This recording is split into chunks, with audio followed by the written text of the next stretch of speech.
saja berkat ekstra yang Tuhan berikan melalui cara-cara yang berbeda. Itu rezeki. Kalau gaji itu hasil kerja, kalau rezeki itu uluran tangan dari surga. Amin. Haleluya. Saudara-saudara, ini contoh saja. Saya mengamati pelayanan Dr. Foxer, tapi karena banyak orang yang maju minta didoakan seperti di sini, dia juga kecapean.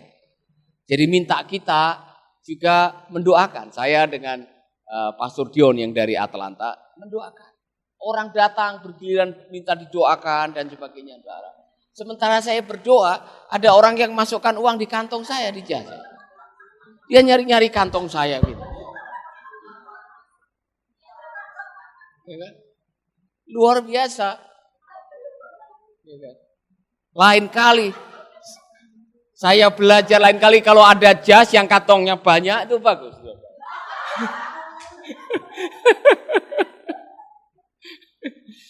Dan mereka suka memberkati walaupun saudara-saudara mungkin tidak seberapa, tapi hati untuk memberkati, tergerak untuk memberkati luar biasa.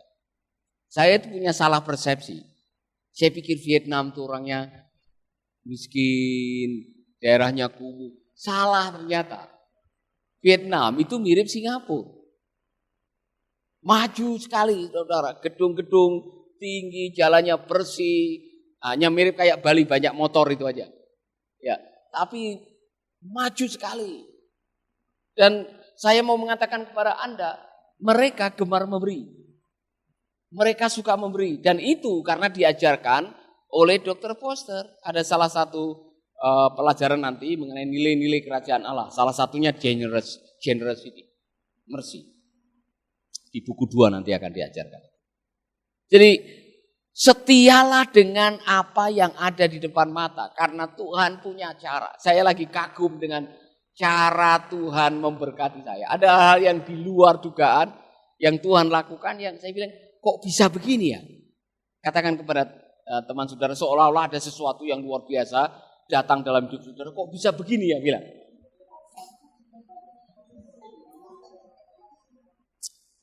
Sedikit agak saudara kaget, terperangah, melongo, bilang, wow.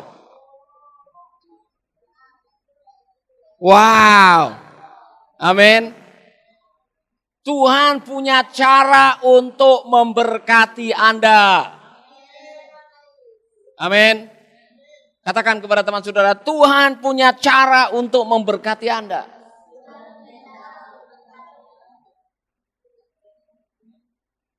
Maka bagian saudara adalah setia. Orang yang setia itu dihargai dengan kehormatan, kelimpahan, sukacita, umur panjang, ada dalam kitab Amsal. Amin. Haleluya. Yang kedua, jaga motivasi Anda. Ini bisa berubah dalam sekejap yang namanya motivasi. Anda bisa memulai pelayanan dengan motivasi menyerahkan diri, berkorban untuk Tuhan. Di tengah jalan pelayanan sudah berkembang, duitnya banyak, bisa-bisa Anda berubah motivasinya. Atau saudara sudah terkenal, bisa-bisa berubah motivasinya.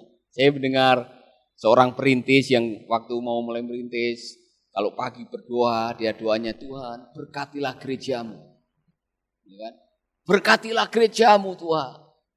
Nanti jemaat sudah 500, perpuluhannya sudah 50 juta. Oh Tuhan, limpailah gerejaku. Sudah berubah, bahasanya sudah berubah. Ini dulu waktu kecil ini gerejamu, setelah besar ini berkatilah gerejaku. Waspadai motivasi Anda, karena motivasi kita dalam pelayanan bisa berubah dalam hitungan menit. Kesalahan yang bisa terjadi dalam hidup kita adalah kalau kita mulai dengan memuliakan Tuhan dan mengakhiri dengan memuliakan diri sendiri. Waspadalah, kita semua bisa mengalami. Maka jaga hati. Saya, saudara, jaga hati. Jaga hati karena apa? Tuhan itu tahu persis ketika kita salah menggunakan motivasi untuk melayani Tuhan, berkat Tuhan akan terhenti. Saya ulangi lagi, ketika kita melayani dengan salah motivasi, saudara akan menghadapi kesulitan demi kesulitan demi kesulitan. Orang bisa melayani karena nyari nama, orang bisa melayani karena nyari harta, orang bisa melayani oleh karena barangkali mencari keuntungan pribadi atau yang lain-lain. Saudara-saudara, itu sudah terbukti sejak zaman Perjanjian Baru. Saya hanya mau mengatakan, belajar mengenolkan diri dalam hidup ini. Kita ini tidak ada apa-apanya di hadapan Tuhan. Kalau kita bisa dibawa oleh Tuhan melewati hal-hal yang luar biasa, karena Tuhan punya agenda lewat hidup saudara. Amin. Jangan berubah motivasi sehingga motivasi yang berubah menghentikan rencana Tuhan yang lebih besar. Sehingga saudara pada akhirnya tidak bisa sampai di titik maksimal gara-gara salah motivasi tadi. Waspadai, saudara. Amin. Haleluya. Tuhan sudah menyediakan orang-orang yang luar biasa. Yang kedua, tadi yang pertama setia dengan perkara yang kecil. Yang ketiga, promosi itu selalu datang dari Tuhan.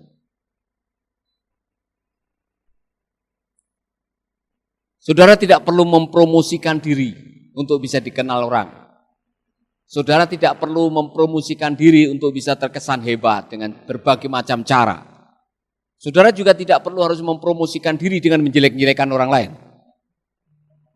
Tuhan punya cara untuk membawa saudara ke level yang lebih tinggi. Amin. Tuhan punya cara. Saudara-saudara, cara Tuhan mengangkat saudara, mempromosikan Anda kadang-kadang di luar pikiran kita. Saudara tidak pernah menyangka Tuhan punya cara yang wow, yang membuat kita akhirnya kok bisa ya sampai di sini? Kok bisa saya dipertemukan dengan orang-orang ini? Pengalaman membuktikan orang-orang yang dibawa oleh Tuhan bertemu dengan kita itu bukan kebetulan. Semua itu sudah diatur oleh surga sehingga kita bisa menjadi maksimal sesuai dengan rencananya. Saya yakin tidak ada yang kebetulan Anda di sini juga. Tidak ada, saya bilang tidak ada istilah kebetulan dalam kamusnya Tuhan. Saya merenung, tidak ada istilah kebetulan. Mengapa saudara dipertemukan dengan Mercy Indonesia? Mengapa saudara ada di sini? Tidak ada istilah kebetulan. Oleh karena itu saudara, saya mau mengajak Anda semuanya, kalau Tuhan membawa orang-orang yang nantinya akan dipakai oleh Tuhan untuk mengangkat derajat saudara istilahnya, jangan pernah memanfaatkan mereka. Sabar, nanti ada waktunya Tuhan untuk membawa saudara ke titik di mana Tuhan mau. Amin. Tidak usah pakai cara-cara duniawi untuk saudara seolah-olah tidak sabar dengan waktu Tuhan. Tuhan sudah punya waktu untuk mengubah Yusuf yang dari jongos jadi seorang bos. Ada waktunya. Ada waktunya Gideon dari seorang penakut jadi seorang pahlawan. Ada waktunya. Jadi ada waktunya Tuhan buat saudara. Jalani saja dengan setia. Syukuri setiap orang yang hinggap atau bukan hinggap, kalau hinggap itu singgah di dalam hidup saudara. Semua itu sudah dikirim oleh Tuhan. Amin. Amin. Saya sedang pikir. Ini kelihatannya lucu, tapi ini benar. Tiba-tiba Jerry bilang, oh saya suka dengan cara istrimu bertanya. Dia bilang, your wife is smart. Ya. Kemudian dia bilang, nanti kamu harus bawa istrimu ketemu istri saya sama istrinya Dr. Foster. Ya kalau yang pertama diajak ke Korea. Yang kedua, kamu harus datang ke Afrika, dia bilang. Nah, saya bilang, kemudian dia tunjukkan foto-fotonya, ya kan? Jadi begini, kamu datang dengan istrimu, nanti biar istri-istri ngumpul, kamu saya ajak camping. Ya, camping di negara namanya Botswana, dia tunjukkan, dia bikin camping, sampingnya ada gajah, ya di depan sana ada harimau. Saya bilang, dokter,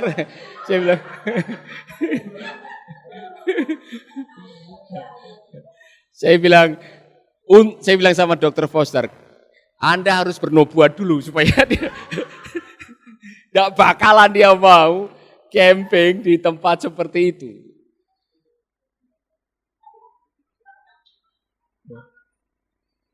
Luar biasa. Nah, ternyata adiknya Dr. Foster itu mengelola taman. Yang luasnya luar biasa, taman kayak safari. Dan itu ada musim-musim tertentu, orang bisa berburu di situ bayar. Bukan free, bayar. Berburu bayar bisa 10 juta satu orang.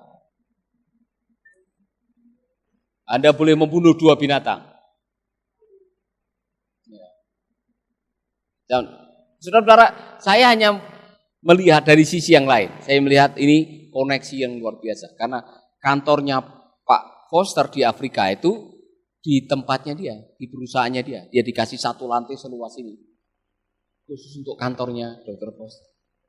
Jadi saudara-saudara, dia menyaksikan sendiri bagaimana pelayanan itu berkembang dan akhirnya sekarang seluruh dunia memakai materinya dia. Saya hanya mengatakan kita bersyukur kepada Tuhan dipertemukan dengan orang-orang seperti itu. Saya yakin bukan kebetulan. Doa saudara adalah sekarang kita berdoa buat orang-orang seperti Pak Boymin yang punya sekolah perintisan, yang punya hati melatih perintis, 1 provinsi 1. Mereka akan datang di sini selama 7 hari. Dan kita berdoa setelah itu, setelah bukunya selesai, merekalah yang akan menjalankan di provinsinya masing-masing menjadi pelatih-pelatih di sana. Sehingga pekerjaan Tuhan ini akan selesai. Amin. Haleluya.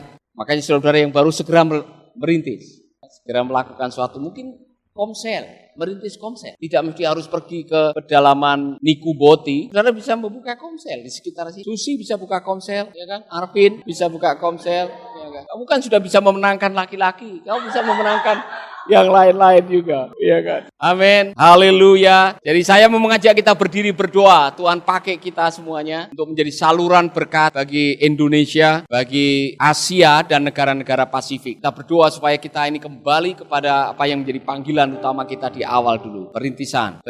Bapa di dalam surga, kami mengucap syukur. Terima kasih untuk kebenaran, terima kasih untuk pengalaman, terima kasih untuk keajaiban. Aku berdoa di dalam nama Yesus, agar Engkau akan memanggil, mempersiapkan nama-nama orang-orang yang nantinya akan menjalankan Church Planting Institute dan bekerja sama dengan Search untuk memberkati gereja-gereja di Indonesia. Tuhan, Kau panggil orang-orang muda untuk menjadi pemurid-pemurid yang bisa menjangkau dan memberkati negeri ini. Terima kasih Bapa, memberkati kami semua, saudara-saudara kami yang mendengar, melihat, menyaksikan streaming ini yang sedang bergumul dengan hidup mereka. Pokok-pokok doa yang sudah ditulis kami bawa di dalam doa. Berkati mereka yang sedang membutuhkan terobosan finansial. Orang-orang yang sakit, apapun sakit penyakit mereka Tuhan jamah. Tuhan, aku berdoa secara khusus buat mereka yang sedang mendambakan anak dalam pernikahan. Atau mereka yang sedang berdoa untuk masa depan anak-anak mereka. Pemulihan rumah tangga mereka kami serahkan dalam tangan-Mu. Di dalam nama Yesus kami berdoa.